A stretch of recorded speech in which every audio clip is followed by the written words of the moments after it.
Villa de fou, jet privé, célébrité mondiale, garage ultra high-tech et surtout, cette armure qui fait de toi un super-héros. La vie de Tony Stark est très loin, même des plus grands milliardaires du monde. Alors aujourd'hui, on va parler du meilleur super-héros sans pouvoir de chez Marvel. Celui que tout le monde voudrait être au moins une fois pour avoir son armure. Le seul et l'unique Tony Stark. Mais dans la vraie vie, ça coûterait combien d'être Tony Stark? Combien il faudrait pour suivre son train de vie, avoir toutes ses armures et avoir un patrimoine aussi colossal que le sien? Et crois-moi, quand tu vas voir les chiffres, tu vas comprendre pourquoi tout le monde n'est pas Iron Man. Bon, déjà, je pense que tu t'en doutes, mais absolument rien dans la vie de Tony Stark ressemble à la tienne. Rien que sa villa de Malibu sur la côte californienne perchée sur une falaise coûte environ 75 millions de dollars. Et ça, c'est juste sa maison de vacances. Parce que son vrai bureau, c'est la tour Stark à New York. Et là, on passe à une vitesse supérieure avec une valorisation de 3,2 milliards de dollars. Dans les derniers étages sont réservés à son penthouse personnel avec une piste d'atterrissage pour son armure intégrée directement dans l'appartement. Bon, cette tour, elle n'existe pas vraiment. Mais le bâtiment sur lequel elle est basée dans la vraie vie, c'est le MetLife Building. Mais au-delà de l'immobilier, Tony Stark, c'est aussi un style incomparable. Ses costumes, c'est du sur-mesure qui coûte sûrement entre 50 et 100 000 dollars pièce. Et Tony en a probablement une cinquantaine dans sa garde-robe. Son coiffeur personnel, ses montres de luxe, ses accessoires. Rien que pour avoir la classe à Tony Stark, faudrait débourser au moins 100 000 dollars par an. Et encore, je suis très gentil sur l'estimation. Ensuite, il y a tous ses jouets, sa collection de voitures de sport, plusieurs dizaines de millions de dollars. Voitures qu'il garde dans sa version à lui de la Batcave. Un garage ultra high-tech où il y range ses voitures, ses armures, et qu'il utilise aussi comme un atelier. Et qui semble prendre un malin plaisir à détruire de temps en temps pour créer des équipements encore plus puissants. Mais bon, assez parlé du sol, on va prendre un peu de hauteur. Son jet privé lui coûte au moins 70 millions, plus l'entretien, le carburant, les pilotes. Et encore, on compte pas toutes les modifications que Tony apporte constamment à ses véhicules, et toutes les autres technologies qu'il possède.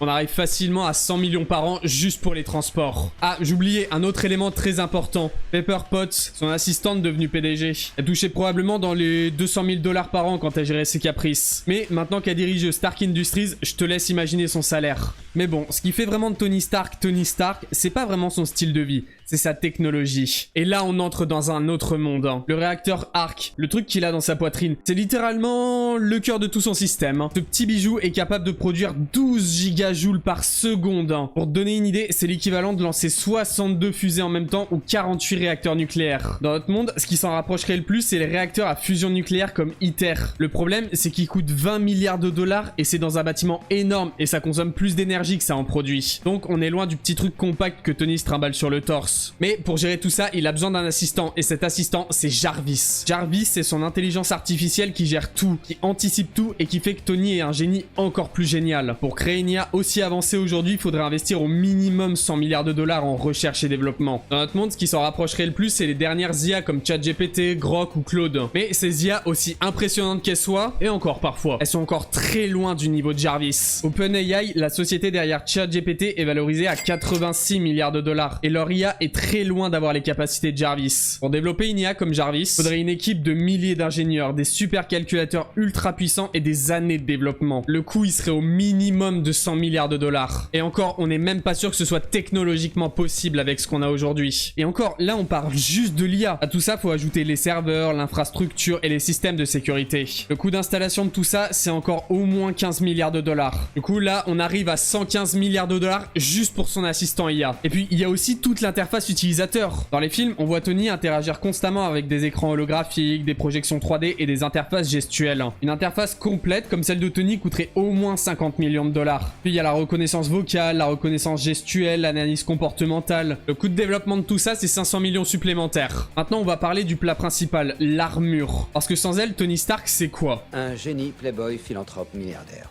Bon déjà, les matériaux, il faut du titane. Beaucoup de titane. Pour une armure complète, on parle de 500 kg d'alliage de titane. À 2000 € le kilo, ça fait déjà 1 million de dollars juste pour les matériaux de base. Mais c'est pas que du titane. On nous dit que l'armure est faite d'un alliage or-titane ultra résistant. L'or, c'est 60 000 $ le kilo. Si on compte juste 50 kg d'or dans l'armure, ça fait 3 millions de dollars pour l'or. Et puis, il y a tous les autres composants électroniques. Des milliers de capteurs, des processeurs ultra puissants, des systèmes de communication, des écrans, des batteries. Rien que l'électronique électronique de l'armure coûterait au moins 10 millions de dollars. Et encore, là, on parle juste de fabriquer une armure. Mais Tony, il en a des dizaines. Dans Avengers Infinity War, il porte le Mark 50. Ça veut dire qu'il y en a au moins 49 autres. Si une seule armure coûte 15 millions de dollars à fabriquer, on arrive à 750 millions de dollars juste pour sa collection. Ensuite, faut que ça vole. Et ça, c'est pas de la science-fiction. Il y a quelques années, Adam Savage, le mec de Mythbuster, a construit une armure volante qui fonctionne vraiment. Avec 5 mini-turbines, il arrivait à voler jusqu'à 80 km/h. Le coût, 420 000 dollars. Formation au vol comprise. Mais une armure d'Iron Man, c'est autre chose. Dans les films, on voit Tony voler à plus de 3000 km/h. À cette vitesse, les forces G sont énormes. Faut des stabilisateurs ultra sophistiqués, des systèmes de navigation de précision et des compensateurs d'inertie. Et les réacteurs de l'armure d'Iron Man, c'est pas des turbines classiques. C'est des répulseurs qui utilisent l'énergie du réacteur arc pour créer une poussée contrôlée.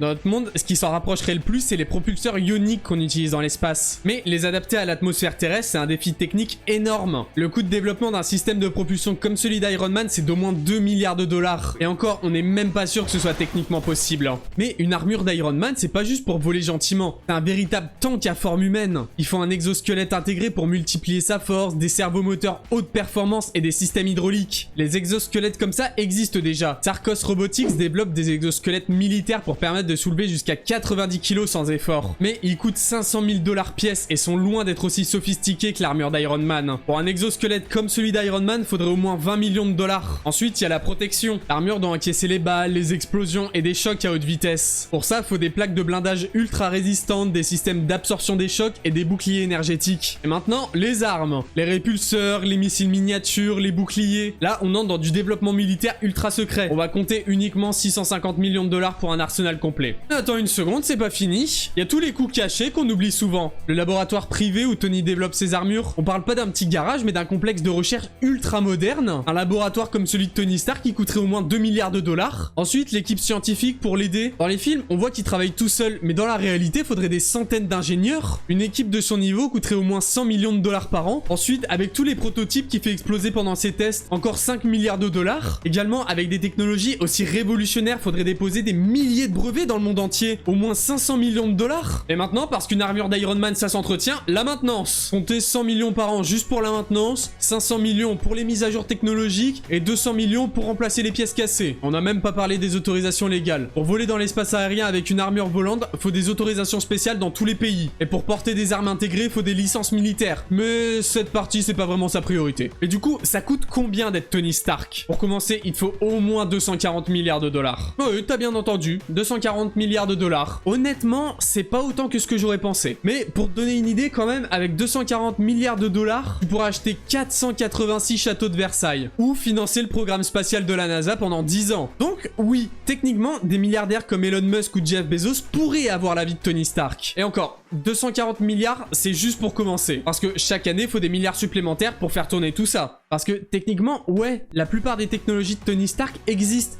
Elles sont juste à leur début. Mais bon, je pense que dans 10 ou 15 ans, ces technologies, elles seront développées et plus accessibles. Peut-être que tous nos téléphones auront un Jarvis intégré et que mon garage ressemblera au sien. Et techniquement, pour les téléphones, il y a déjà des smartphones qui ont une IA intégrée. Et voilà pourquoi on n'a pas encore de Iron Man. Être Tony Stark, c'est pas juste être riche, c'est être plus riche que des pays entiers, d'avoir une fortune qui dépasse l'imagination. Et toi, dis-moi dans les commentaires si tu veux que je calcule la fortune d'un personnage en particulier. N'oublie pas de liker cette vidéo si elle t'a plu, de t'abonner pour plus de contenu comme celui-ci, et d'activer la cloche pour être prévenu dès que je publie une nouvelle vidéo. Je te remercie d'avoir regardé jusqu'au bout. En attendant, je te dis à la prochaine.